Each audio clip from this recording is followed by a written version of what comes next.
የትግራይ ትምህርት ቢሮ በከፍተኛ የገንዘብ እጥረት በክልሉ የሚገኙ ትምህርት ቤቶች ሊዘጉ ጫፍ ላይ ደርሰዋል አለ። ቢሮው ለትምህርት ሚኒስቴርና ሌሎች አጋሮች በጻፈው ደብዳቤ ፌዴራል መንግስቱ ከጥቅምት 2018 ጀምሮ የትግራይን የድጎማ በጀት በመያዙ ለመምህራን በቋሚነት ደሞዝ መክፈል አልተቻለም ብለዋል። ዓለም አቀፍ አጋሮች ፌዴራል መንግስቱ የትግራይን የድጎማ በጀት በአፋጣኝ እንዲለቅ ግፊት እንዲያደርግ፣ የመምህራኑን ደሞዝ ለመሸፈንና የትምህርት መሳሪያዎችን ለማሟላት አፋጣኝ የገንዘብ ድጋፍ እንዲሰጥ ጥሪ አድርገዋል። ዓለም አቀፍ አጋሮች የሚያደርጉት አፋጣኝ የገንዘብ ድጋፍ ትምህርት ቤቶች እንዳይዘጉና በሚሊዮኖች የሚቆጠሩ ህጻናት ትምህርታቸውን እንዲቀጥሉ እንደሚያስችል ገልጸዋል።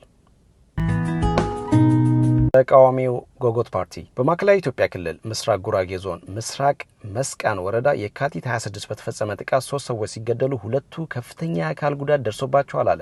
ጎጎት በወረዳው ከታህሳስ 16 እስከ የካቲት 26 በ4 ዙሮች በተፈጸሙ ጥቃቶች የተገደሉ ንጹሃን ቁጥር ከ16 በላይ ደርሷል ሲል ሰሞኑን ባወጣው መግለጫ ላይ አስታውቋል። የክልሉና የዞኑ ጸጥታ ተቋማት ህዝቡን ከተደጋጋሚ የታጣቂዎች ጥቃት መከላከል አልቻሉም ያለው ፓርቲው የጸጥታ ኃይሎች እንዲያውም ህዝቡን ራሱን ለመከላከል የሚያደርገውን ጥረት ያስተጓጉላሉ በማለት ከሷል። የክልሉ መንግስትና የዞኑ አስተዳደር ጥቃቶችን እንዲከላከሉ በታጣቂ ቡድኖች ላይ የማያዳግም እርምጃ እንዲወስዱና ጸጥታ የማስከበር ኃላፊነታቸውን ባልተወጡ የስራ ኃላፊዎች ላይ ህጋዊ ተጠያቂነት እንዲያሰፍን ጠይቀዋል።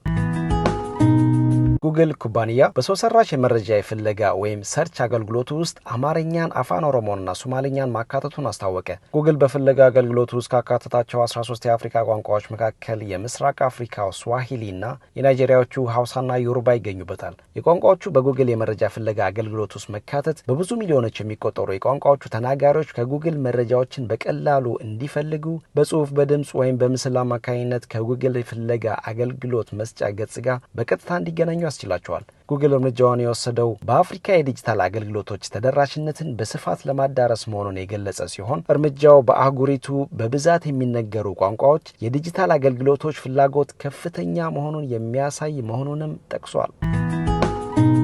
አሜሪካ የሱዳኑን የሙስሊም ወንድማማቾችን ቡድን አሸባሪ ድርጅት በማለት ፈረጀች። አሜሪካ በቀጣዩ ሳምንት ቡድኑን የውጭ አሸባሪ ድርጅት በማለት ለመፈረጅም ማሰቧን ማስታወቃለች። የሱዳኑ ሙስሊም ወንድማማቾች ቡድን የአገሪቱ ግጭት መፍትሄ እንዳያገኝ እንቅፋት እንደሆነና ሲቪሎችን በጅምላ እንደሚገድል በመጥቀስ የወነጀለችው አሜሪካ ቡድኑ ከኢራን አብዮታዊ ጥበቃ ሰራዊት ወታደራዊ ስልጠናና የገንዘብ ድጋፍ ያገኛል በማለት ወንጅላለች። አሜሪካ የሱዳኑን የሙስሊም ወንድማማቾች ቡድን በአሸባሪነት መፈረጇ በቡድኑ ላይ የኢኮኖሚ ማዕቀቦችን እንድትጥል የሚያስችላት ሲሆን ቡድኑን የውጭ አሸባሪ ድርጅት ብላ በቀጣዩ ሳምንት ከፈረጀችው ደግሞ ለቡድኑ ቁሳዊ ድጋፍ መስጠትን በመወንጀል የሚያስጠይቅ ድርጊት ማድረግ ያስችላታል።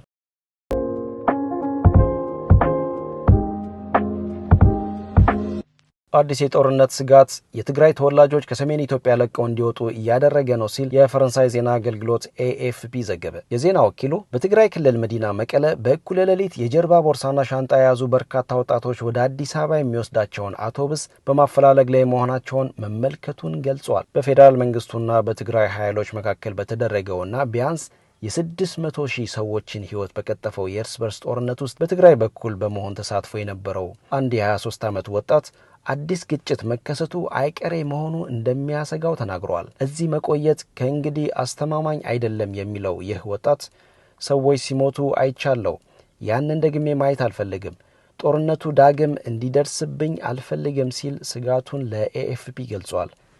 የመካከለኛው ምስራቅ ቀውስ ዓለምን እያነጋገረ ባለበት በዚህ ወቅት በቀይ ባህር ቀጠናና በአፍሪካ ቀንድ ሌላ ግጭት እያንዣበበ እንደሚገኝና የፌዴራልና የትግራይ ኃይሎች በሰሜን ኢትዮጵያ ድንበር አካባቢ ዳግም ኃይላቸውን እያከማቹ መሆኑን ዘገባው አመላክቷል። እንደ ዘገባው ገለጻ ትክክለኛው ቁጥር ባይታወቅም ከጦርነቱ በፊት የ6 ሚሊዮን ህዝብ መኖሪያ ከነበረችው ከትግራይ ክልል በመቶዎች የሚቆጠሩ ሰዎች በየቀኑ በአውቶቡስና በአውሮፕላን እየወጡ ይገኛል ሲል ዘገባው ያመልክቷል።